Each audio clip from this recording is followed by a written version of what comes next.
Bonjour chers internautes d'Activision, nous sommes lundi 26 août 2019 et comme tous les jours, nous allons procéder à la revue des actualités du jour. En commençant sur le plan politique, un processus de paix définitif en Casamance est amorcé. Selon Aliou Koli, le secrétaire administratif du comité provisoire du MFDC et également secrétaire général du Conseil national du même mouvement, le MFDC qui est connu sous le mouvement des forces démocratiques de Casamance compte faire une déclaration dans les jours à venir pour donner des pistes de solutions pour tendre vers la paix durable.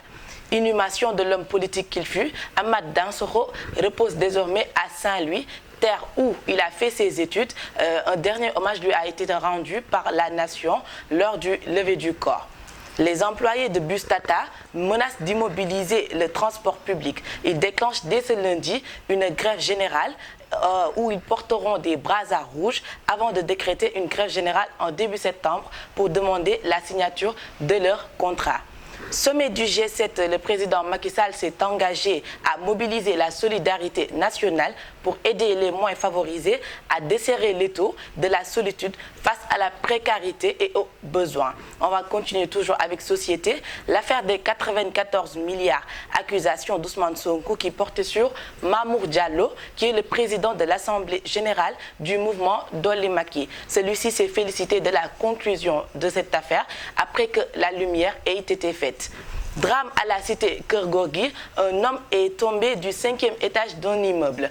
La chute a été amortie par un autre individu qui a tenté de le capter au pied de cet immeuble même. Ils ont été tous les deux grièvement blessés et acheminés à l'hôpital. Et puis le décompte macabre se poursuit à Guédiawaye, où rapporte le quotidien Tribune, pas moins de 25 décès par noyade ont été enregistrés en seulement 2 mois. On termine avec les pages sport. Tour d'Europe, brillante performance des Lions dans leurs clubs respectifs. On commence par Edouard Mendy, qui est le portier des Lions.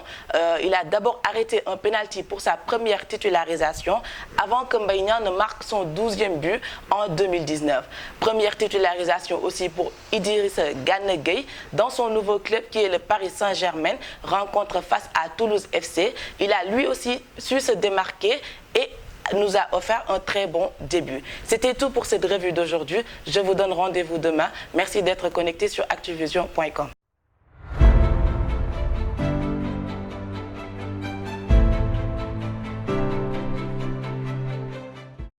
mbokk yi taamu seen site web Activision ginnaaw bi ma leen nuyoo dama leen di dalal tey lundi 26 août 2019 ci seen xibaaru digg bëccëg ñu tàmbale ko xibaaru politique la gën a fës nag bokk na ci processus de paix boobu ñuy waajal maanaam ngir jàmm mën a am foofu ca Casamance ka ko yëkkati nag ka yëkkati kàddu yooyu du kenn ku dul Aliou Koli moom di secrétaire administratif général du Conseil national du mouvement boobu di mouvement force démocratique bu Casamance ñoom nag nee nañ ci fan yi néew dinañ yëkkati ay jéego teg ko ngir jàmm mën a wéy foofu ca Casamance ñu delluwaat ci génnum àdduna kooku di Amath Dansokho moom nekkoon na homme politique bu ñu ràññee woon fii ci Sénégal ñuy wax ni léegi nag ma ngay nalaw foofu ca Saint-Louis foofu nga xam ne dëkku fa sax waaye daanaka fa la jàngee te bëggoon na réew moomu lool ba foofu lañ ko mujjee denc ñuy delluwaat ci employé yooyu di Bus Tata ñoom nag ña ngay menacé ne dañuy grève dinañ njëkkee sol ay brassards yu rouge balaa septembre ñu def grève générale ngir que seen contrat de travail yooyu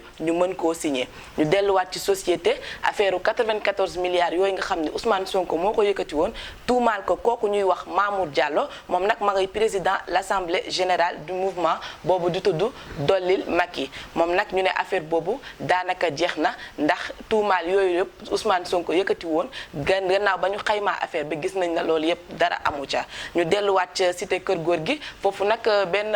xale bu góor moo fa daanu jóge ca étage yu 5e étage la daanu ci suuf gannaaw ba muy daanu nag beneen xale bu góor moo taxawoon ci suuf étage ba ne moom kat daf koy capté waaye ñoom ñaar ñëpp dañoo mujjee blessé te ña nga foofu ca hôpital ñu delluwaat ca